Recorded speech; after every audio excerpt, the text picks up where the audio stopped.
Welcome to the Honest Hour. We are live. I'm your host, Luis Acevedo, the founder of MOT Media, and also a co-host of MOT Today, which is a weekly show we do Sundays at 12 p.m. Eastern Standard Time. As for the Honest Hour, we are here Monday through Friday, every night, 10 p.m. Eastern Standard Time. So we got a good show for you guys today. There's a lot going on. I'm sure a lot of you heard about the shooting that took place in Texas. I don't know how much we can really cover on that. I think that a good rule of thumb, especially when it comes to events such as that, is to wait a few days, and then the narrative should be constructed enough for us to dissect it and find out what's really going on. At this point, it's too early. I know that there's some information out regarding it, such as the fact the shooter, I don't want to name a name or anything like that, but he is an illegal immigrant, apparently. Allegedly, he was a part of MS-13. I've seen some images being floated around on forums that he may have been transgendered. So there's a lot of things that are going on that are a little weird. I've even heard a potential theory that I won't say right now that may have happened. But yeah, so there's a lot going on in the news right now, especially with that. We do know for a fact that they're going to be coming after the Second Amendment because of it. This is several mass shootings that have taken place very, very close together. There is something pretty suspicious, though, regarding the mass shooting in Buffalo or wherever it was in New York, and excuse me, the one that took place in Texas. So on some of the forums that I visited today, I found that there was a Telegram chat called Friends Chan, and in that chat, one of the alleged groomers of the Buffalo shooter was also in the chat stating in 13 days, Texas, exactly 13 days ago. So there's a potential link between people in these shootings between the Boston and what took place now. But I don't know. It's hard to verify that stuff. Like I said, there's just a lot that we don't know as to what happened really. And so I think it's best to wait a few days before we really jump and speculate anything like that. Obviously, it is a sad thing that happened, but does that mean that we should do away with our Second Amendment right? I don't believe so. I think that it's a fluke. You are sick, and I pray that you could help. Okay. Well, I don't know why you think that. I'm just laying out information here, but okay. And I doubt that you're praying for me. That's a very condescending thing that people do because you're definitely not going to pray for me. I guarantee that you're not going to. You're just saying that. So it's very disingenuous what you're doing there. Anyway, so it's obviously a big issue. You don't know me either. So how are you saying I'm sick? You make no sense. But you're definitely not going to pray for me. People who say that stuff aren't going to pray for you. That's a fact. It's a fact of life. Anybody who says that, they're just doing it because they feel better. I have no clue what you're saying. You're speaking gibberish. Speak English here, please. Anyway, you could. I hear the things you say. So, don't really know what happened in Texas today. We do know that there are potential. The news says that there's a lot of death. There's about 18 people who died. That may be true, but I don't really know. I don't know really what to believe when it comes to the news. I'm not saying that people didn't die. I'm just saying that I think after 3 days' time, we should have a really good idea as to what narrative is being constructed around it. I think we already kind of have a good idea as far as them coming after the Second Amendment. But there's a lot of information that is coming out right now. A lot of people that are working very hard to uncover what exactly happened. So, yeah, that's something to pay attention to. But as the days go on, we should know more and more as to what happened. And as I know more, I'll report more. But that's pretty much what I know at this time. I mean, there's, like I said, there's some interesting theories that I've heard. A lot of people say he cares more about cold steel than dead children. Obviously, no, I don't think that. I think that's a logical fact. Like that's a logical. That doesn't make any sense. I have 3 children of my own. I want to have the right to protect my family. I want to have the right to make sure I'm not being trampled upon by the government if it comes to that. Not that I encourage violence. I'm a very nonviolent person. Anybody who's been trained in any kind of combat sport tends to be nonviolent in the real world because they understand that street fights and violence isn't necessarily the best path to go down. And I have been in, combat sports. We have a guest that wants to come on, so we'll let him come on. We'll see what they have to say. Maybe they want to talk a little bit about this subject. So let's see here, but people are being trampled on by others. That's the way of the world. What is going on? Is it Rancher Man 17? What sport? Wrestling and boxing. What's going on, man? How's it going, my man? It's going all right. And yourself? Well, it's going okay. I just jumped on TikTok and apparently there was a shooting today. And I don't even have to look at any of the crap. Like, you're probably the third scroll I came across that, well, you're the first one that actually said something that I was like, okay, yeah, cool. This guy's not going to sit here and scream at me that we need a law and that'll fix everything.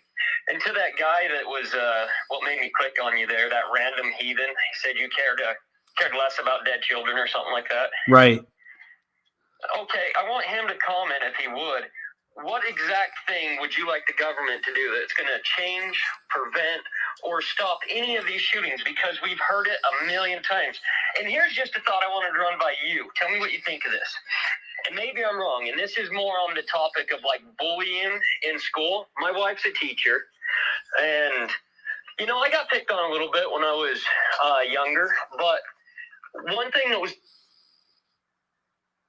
we lost him. different when I was younger, and I'm going to bet we're about the same age, and now, is we didn't have this. Can you hear me? I can. Are you hearing me? Yep. Can you hear me? Okay, there you are. Anyway, when I was little, we didn't have this anti-bullying and all this crap. What happened was, time and time again, usually the bully would get his ass kicked, and everybody would move on. Hell, half the kids I got in fights with, I'm good friends with to this day. And so I think a lot of these, like, shootings kind of stem from softening or hold children all the time, and then it's the most extreme reactions you can ever see because of just how much everything's changed. So that guy that's saying you didn't care about dead children, I want him again.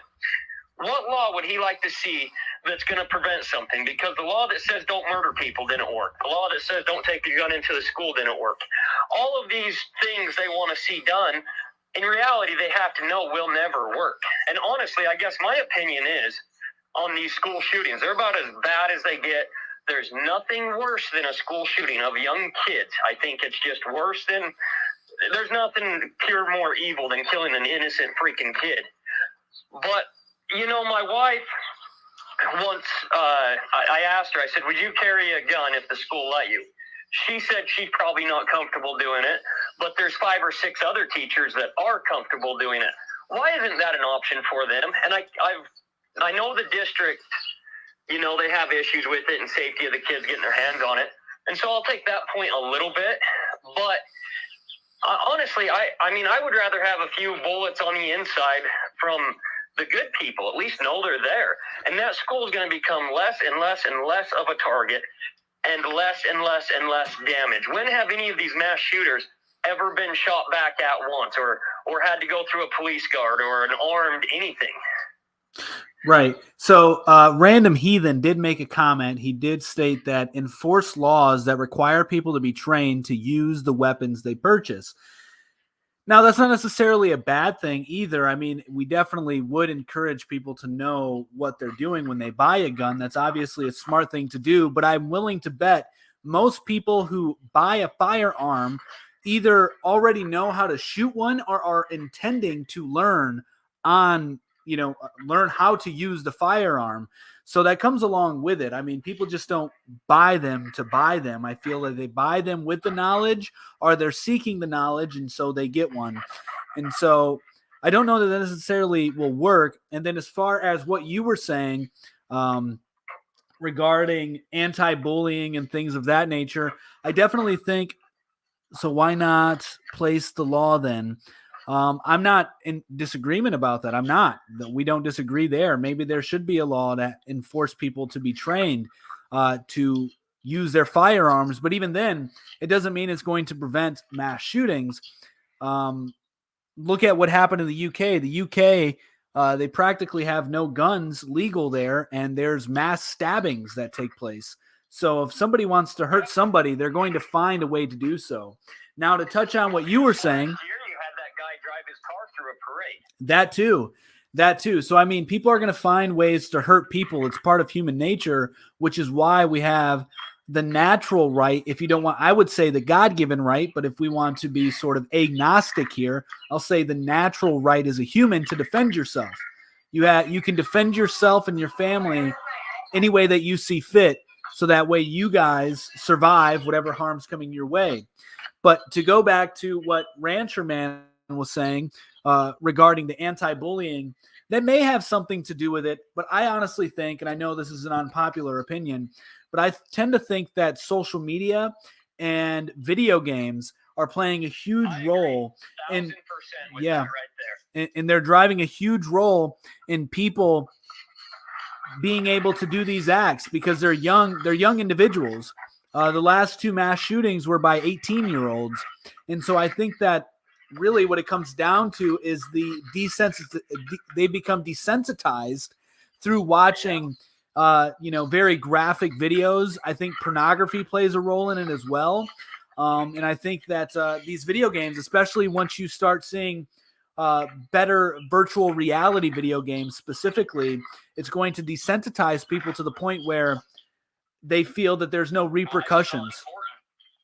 That too.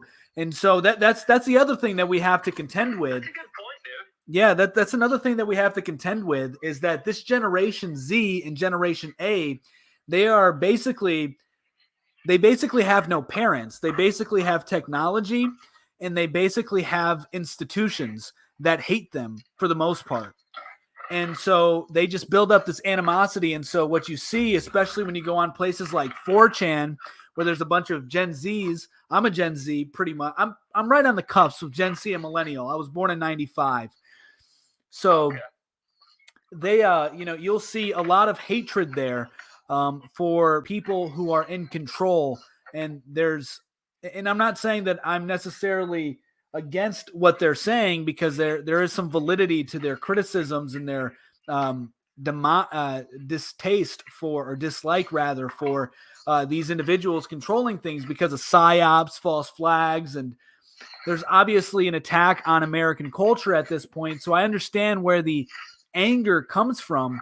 And so I basically think that it has to do with a combination of mass psyops that have been going on for years, social media that's completely brainwashing people, the feminization of men and the masculization of women, incels on the rise. Because if you look at in Middle Eastern countries where polygamy is allowed, and by the way, just to clarify my stance on this, I don't think that polygamy is necessarily a bad thing, but I do think that it brings consequences, and that is some men, most men end up with no women.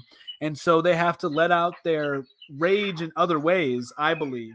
And so they have to let out their energy. It's untamed masculine energy. So I think that's part of the issue. So it's a multifaceted issue. And then also you have these drugs. And I think you have, I don't think psychiatrists help at all or psychologists help at all. I actually think that they make the matters worse. Ask you, what do you think about the these antidepressant drugs. I've always wondered if they played a role in. They do. If you look at guys. if you look at pretty much every mass shooting, they are on some antidepressant. There's a huge correlation between it. They're not good for you. And I think that psychologists and psychiatrists are not good either. I think they do more harm. It does you no good to sit and complain and sit to talk with somebody for an hour as to why your life is bad. As opposed to doing that, you should sit and talk with somebody for an hour on solutions to your life, not digging up your past and trying to overcome these quote unquote repressed feelings. Screw that. Be a man, buckle up, find a solution and solve it. Exactly.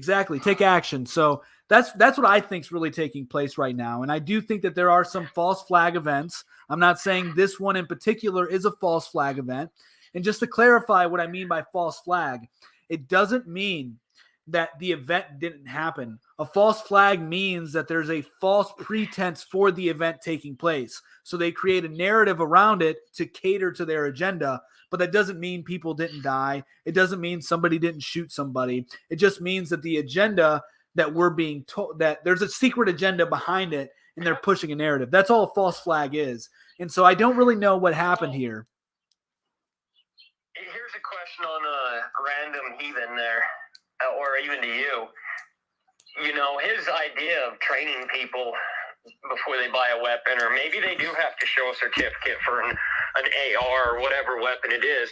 But the reason on your false flag thing there is every time you see a senator or congressman, they get up and they propose a law. You'll always notice it's the most extreme bullshit. It's never a sensible thing like right there. We just agreed on. I don't really care, I guess, if you wanted them to be trained. But you've never seen that come in. It's usually something, for one, they were just going to price out ammunition. And a little bit they have done that. But there's never been like which tells me they don't really want it. They almost want the fight more than they want to have any solution. And like this shooting here, or even that one where that white guy went and shot up a grocery store, you know, I don't know what kind of gun he used, but I don't even think the gun matters. You could get rid of all ARs, AKs, and the same thing would happen. I mean, my 22 can shoot a whole shit ton of bullets. Most shootings that take place are with a handgun. Yeah, and that's the thing, man, is the only result, unless anybody can change my mind, the stricter gun laws will ever bring is exactly what we see right now. Nobody can show me or tell me how, say they raise the gun buying age to 25. Usually the 12-year-old or them young kids that do some of these shootings, they weren't supposed to have a gun anyways. And they say, well, you need to lock it up and protect it better, or maybe you shouldn't have one. Well, why the hell do I lose? I mean, I want a gun more now. I almost think I should go out in front of my wife's school and start standing guard myself with the way the damn world's going. But I'm going to lose that ability.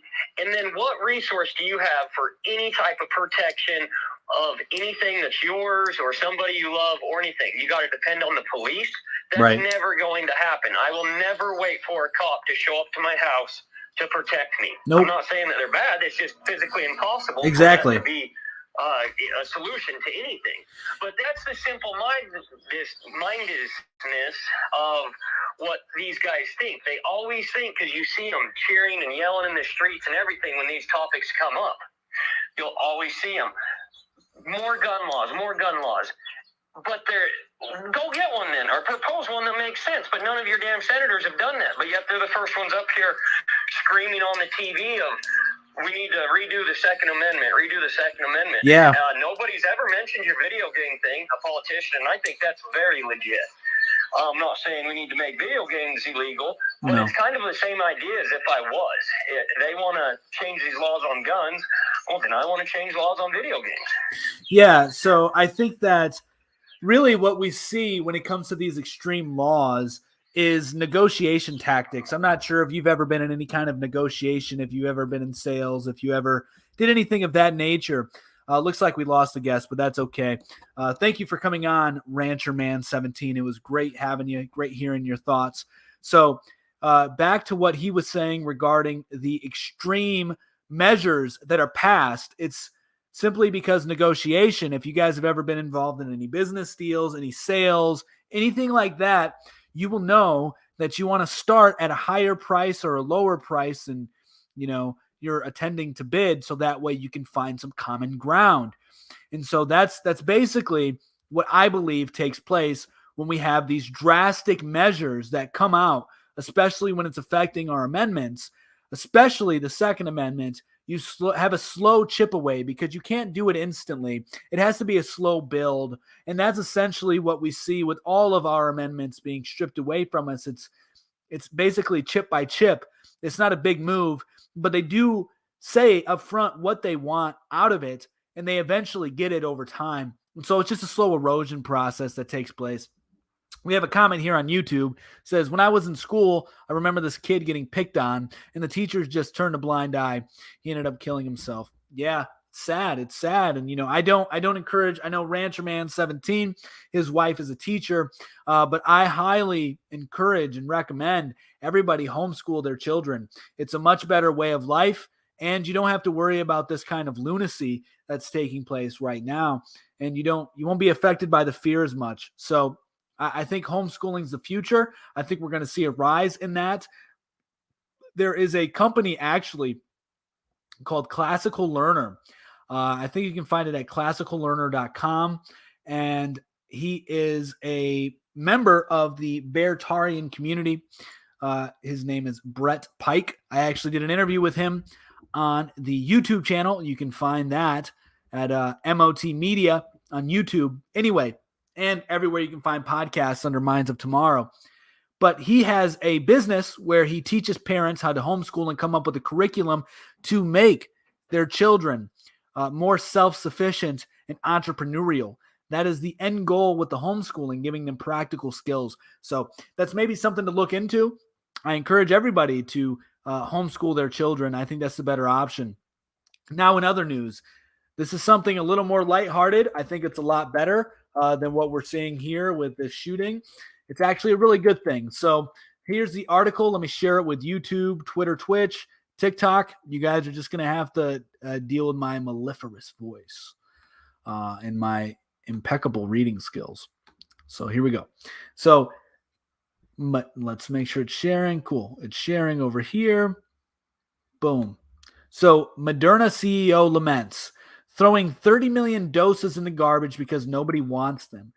Moderna CEO Stefan Bancel is complaining about having to throw away 30 million doses of the vid jab. You guys catch my drift, because nobody wants them. It's sad to say I'm in the process of throwing away. This is a quote from him. I'm in the process of throwing away 30 million doses in the garbage because nobody wants them. We have a big demand problem. Bensel told an audience at the World Economic Forum, which we're going to talk a lot about the World Economic Forum, so you guys better be staying tuned for that, because there's a lot of good stuff coming on, a lot of things that are going to be affecting us in the future, and we actually have the truth of gas prices being revealed as to why they're so high and why they're going to stay so high. So here we go. So going back to this, it says, adding that attempts to contact various governments to see if anyone wants to pick up the slack was a total fail. We right now have governments we try to contact through embassies in Washington, every country, and nobody wants to take them. He's talking about the jabs, which is a very beautiful thing. So many people are waking up to the lunacy of the jabs. So I'm very glad to see this. Throw them all away.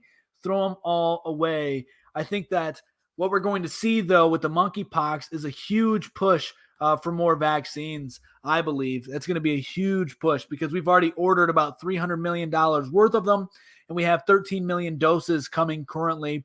And by the time 2023 and 2024 come around, we will be seeing more and more on the shelves. And I then think that we will be seeing a big push for everybody to get the monkeypox jab.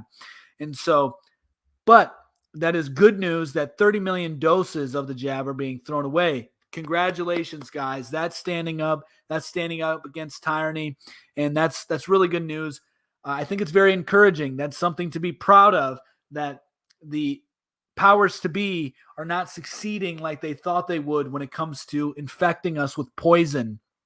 And we also should be skeptical about what's in the jabs, because a recent video was leaked from the World Economic Forum showing Pfizer's CEO talking about creating a new vax that is a pill. You swallow it and it tracks you.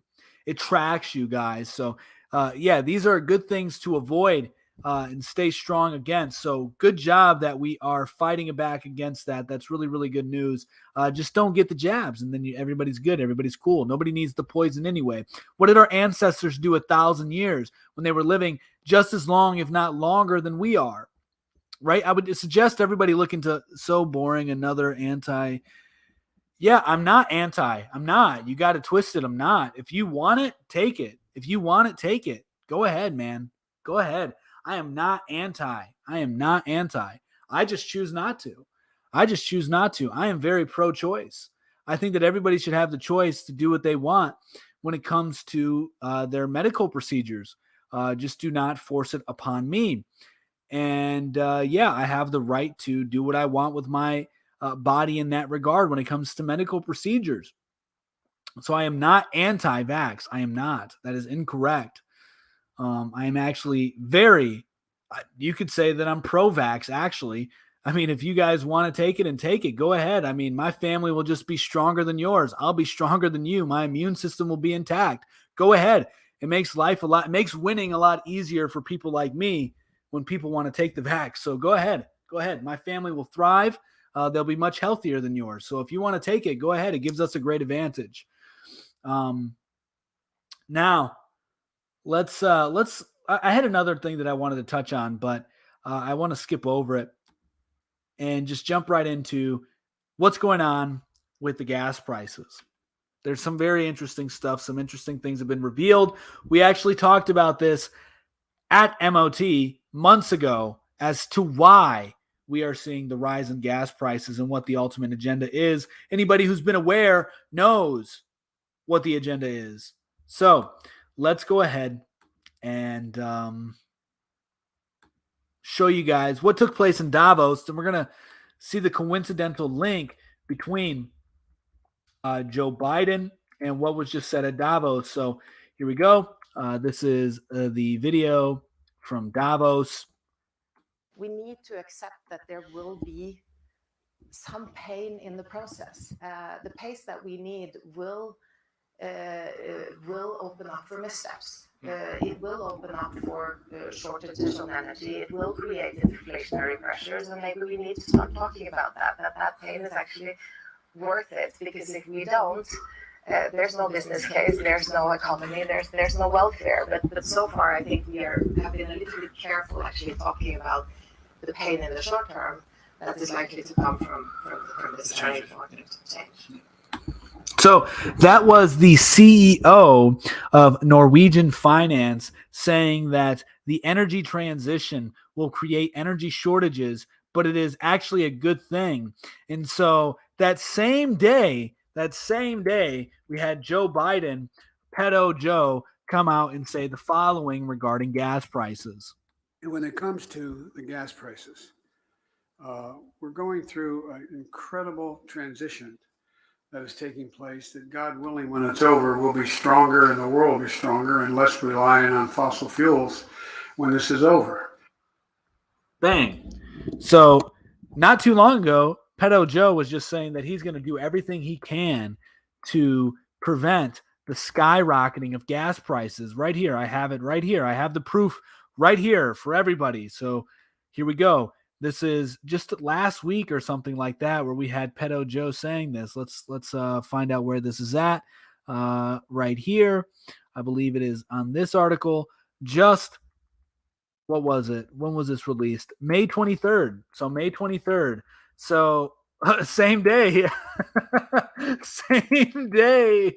This came out the same day, guys. Hilarious. This is hilarious stuff. So here's what Pedo Joe said the same day. Hang on. Oh, hang on. Bear with me here. The globe in its reach and ultimately reach your We're launching a major effort to moderate the price of oil, an effort that will span the globe in its reach and ultimately reach your corner gas station, God willing. I've worked hard these past few weeks on calls and meetings with foreign leaders, policymakers to put together the building blocks for today's global announcement. And while our combined actions will not solve the problem of high gas prices overnight, it will make a difference. It will take time, but before long, you should see the price of gas drop where you fill up your tank. And in the longer term, we will reduce our reliance on oil as we shift to clean energy. So right there, basically the only way to lower the gas price would be to increase production and bring it back to the United States as we had under Trump.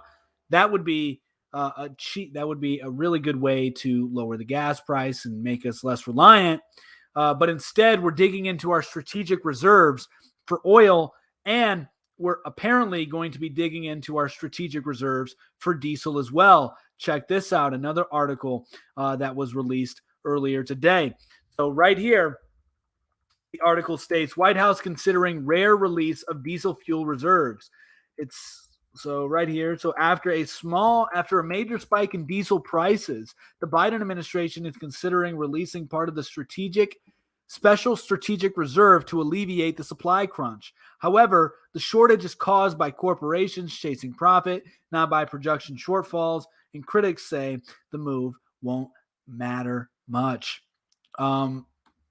Now, I don't know if I necessarily agree with what that analysis was, because we do know, for instance, under the Obama administration, Barack Obama stated that coal companies would go bankrupt if they keep trying to produce coal. They would not survive. And so we do know under the Biden administration, they're very hostile against these fossil fuels. They're not even really fossil fuels. Don't really know what they are. Don't really know what oil is. But the whole fossil fuel narrative does not make sense. Anyway, that's a whole nother topic in and of itself. If you guys want to go down that rabbit hole, I suggest checking out other people who know much more than me when it comes to that. But in regards to oil, we do know that the government, especially the left wing of the government, has been very, very antagonistic towards the oil industry. And that's because they are getting big dollars from this other green energy that's coming out. And so why would these oil companies increase production if there's a chance of them losing billions of dollars? Why would they produce all this oil? It doesn't make any sense. And so that's the way that you would cure it. And then also makes you wonder, why in the world are they digging into these reserves that they're not going to be willing to produce oil to replenish? Why are they doing that? It seems like they're setting us up for failure, especially when we have a potential mass power outage in the United States that experts have been warning about. It just doesn't make sense.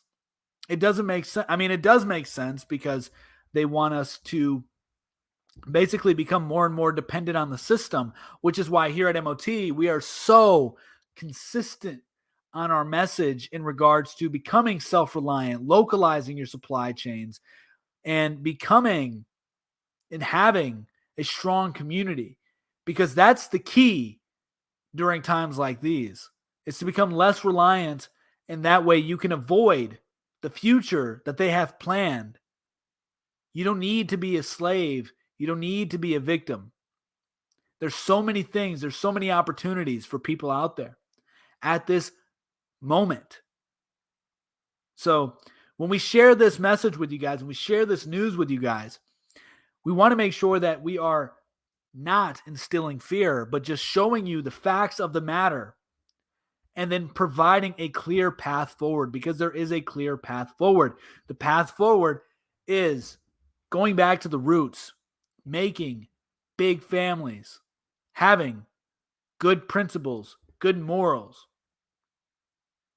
building strong communities and localizing supply chains, becoming less reliant on this big artificial system. That is the goal. That is what people should be doing to combat this. You don't need to take arms. You need to take a shovel. Don't pick up a rifle. Pick up a shovel. It's that simple. It's that simple. Plant a seed. It's that simple. It really is. It really is.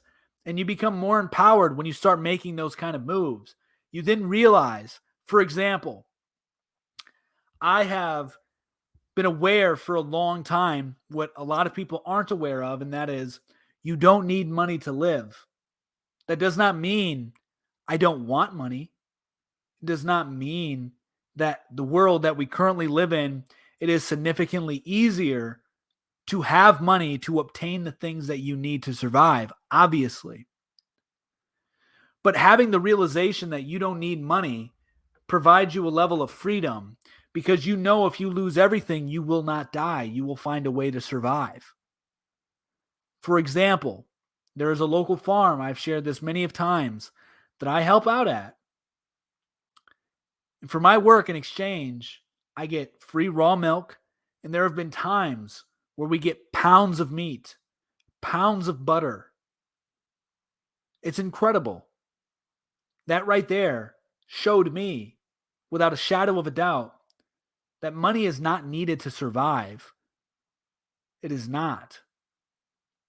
So don't be fearful of what they can do to you economically. You can always find a way to survive and thrive. It doesn't mean I don't encourage people to try and make money. I am all about making money. I am all about making your family wealthy in a very moral way.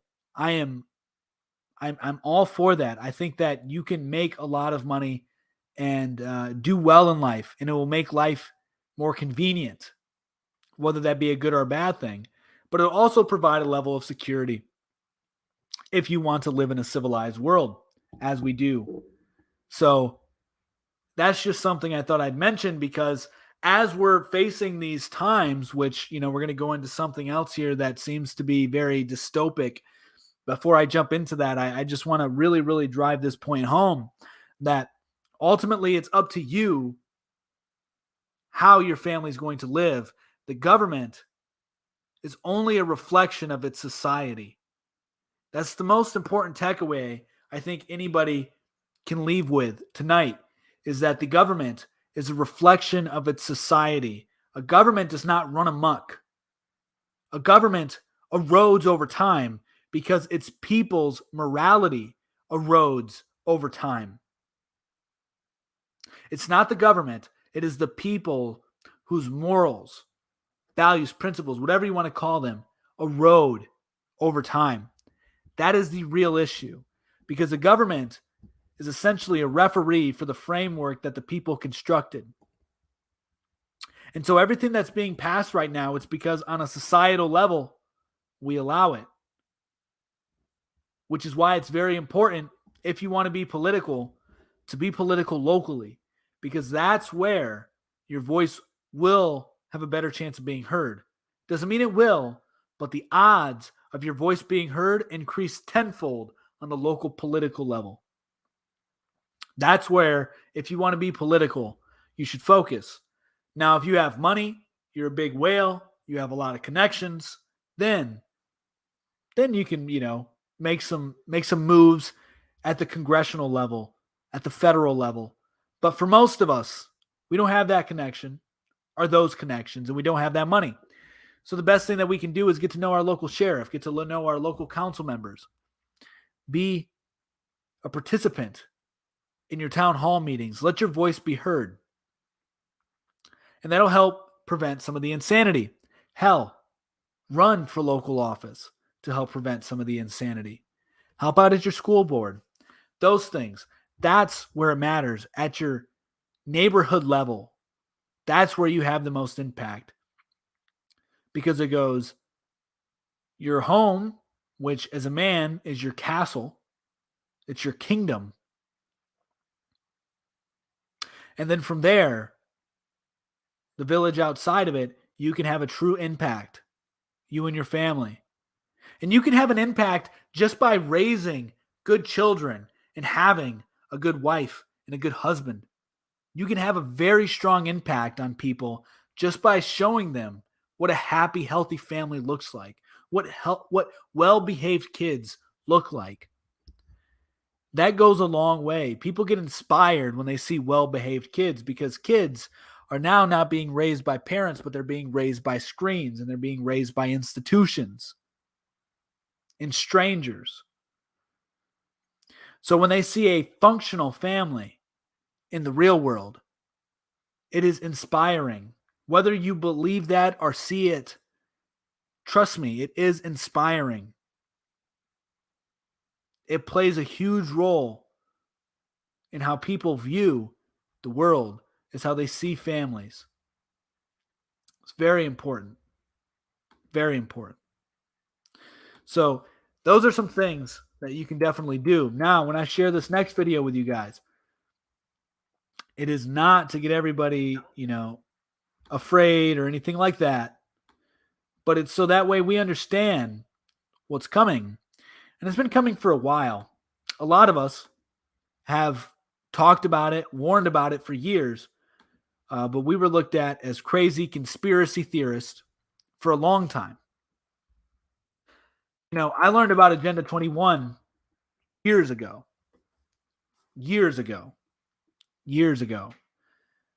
And there's been people who knew about it longer than me.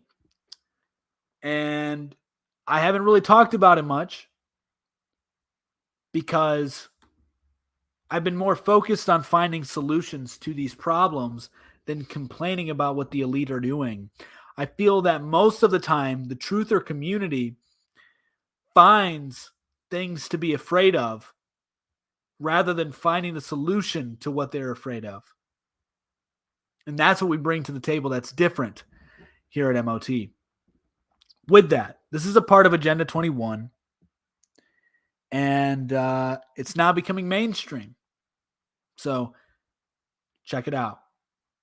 We're developing. Oh, by the way, this is, for those on TikTok, this is the Alibaba Group President, J. Michael Evans.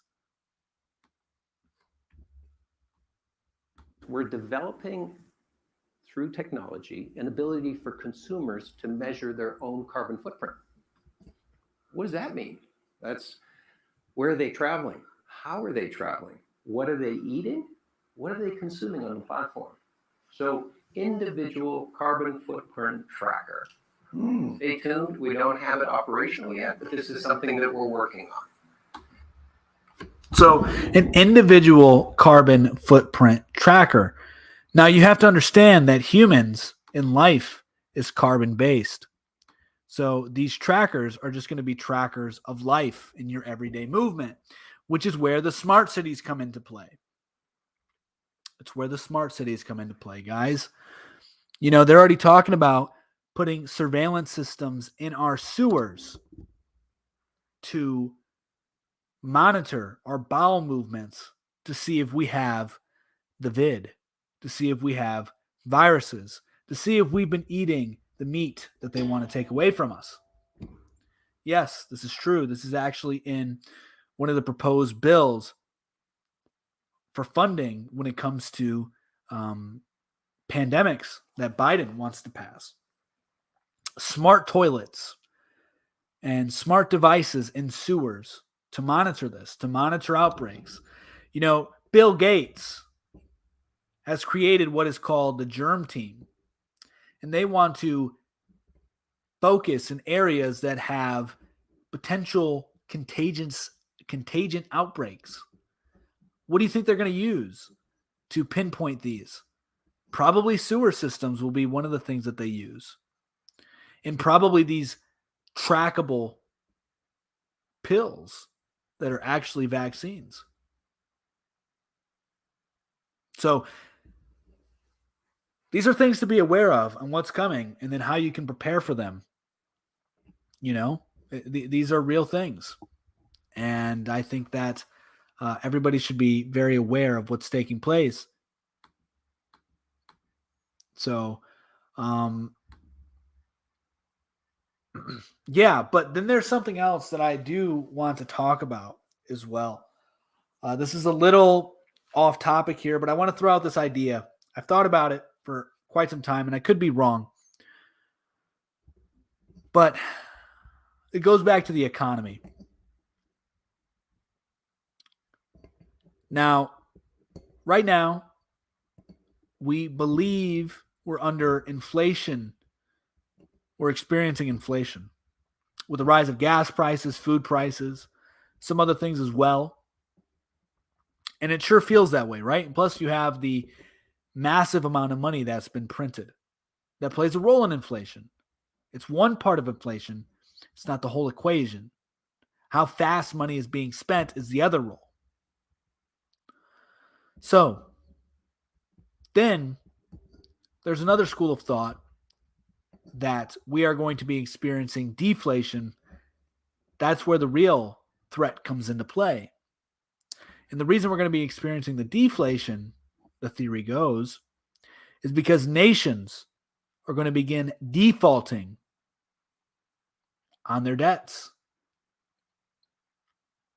And if you can't create more debt and there's no debt being paid, the house of cards collapse. Because you need to create debt to print money in a debt-based system. But what if there's this other option? And this other option is something I've thought about for quite some time. Once again, I don't know if it's accurate. It could be completely stupid and out there. But let me know what you guys think, either after the show, during the show, it doesn't matter. I believe that the metaverse, which, by the way, guys, you are listening to this via the metaverse. But as it improves and people begin to spend more and more time in the metaverse, so much so that they practically live there, just like they practically live at their corporate jobs or their jobs in general, where they're working 40 to 50 hours a week, spending more time there than with their families, commuting, working, etc. What happens when that shifts over into the metaverse? Well, you then have a bunch of more options to creating things to allow people to spend money. You create this whole other economy, which will then, I believe, facilitate the demand for inflating the money supply, because you have this whole other world where you can buy digital assets, and people are spending most of their lives in these digital worlds. So to think that they won't be spending the same amount of money that they spend to keep up with the Joneses in real life in the virtual world is insane. They're going to do that. They will do that. So, could it be that we can just keep the system going in perpetuity by the establishment of the digital economy via Web3? Could that be a possibility? Is that why we will not see a collapse? Is because we're going to switch everything over, not everything, but the majority of the economy to being digital? I don't know. Just a thought. Just a thought that, like I said, I've considered for a while. I ruminated on that for quite some time. But I don't know. Let me know what you guys think.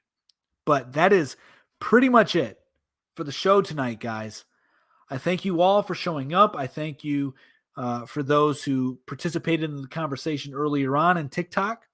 It was enjoyable. I enjoy having a random guest on the show from time to time. We're actually considering getting a number to have people call in if they have something they want to talk about, maybe having a specific segment to where we take in guest callers to share their thoughts. So thank you all for tuning in. Be sure to attend tomorrow at 10 p.m. Eastern Standard Time. Consider supporting MOT Media on Cash App at Luis Acevedo 27. So that's LuisAcevedo 27. By the way, a $ in front of Luis. So $ LUISACEVEDO 27. That's Cash App. Consider supporting us here. We're trying to give you guys good top tier news. We will have more details on the shooting that took place in Texas as the story unfolds. Before we get out of here, we have another can't fix food shortages with digital, but you can fix food shortages with artificially made food in a lab, which will be liquefied and hooked up into you through an IV as you're in the matrix. That's what can be done. That's what can be done to solve this problem. Anyway, but thank you guys very much for tuning in. I will be back here tomorrow at 10 p.m. Eastern Standard Time. This is the Honest Hour. Once again, consider supporting and helping MOT Media grow. We are everywhere you listen to podcasts, Minds of Tomorrow, on Apple, Spotify, etc. And on YouTube, it's MOT Media.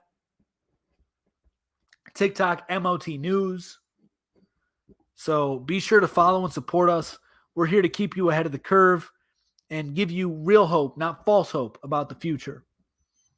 So thank you guys once again. Much love. Peace.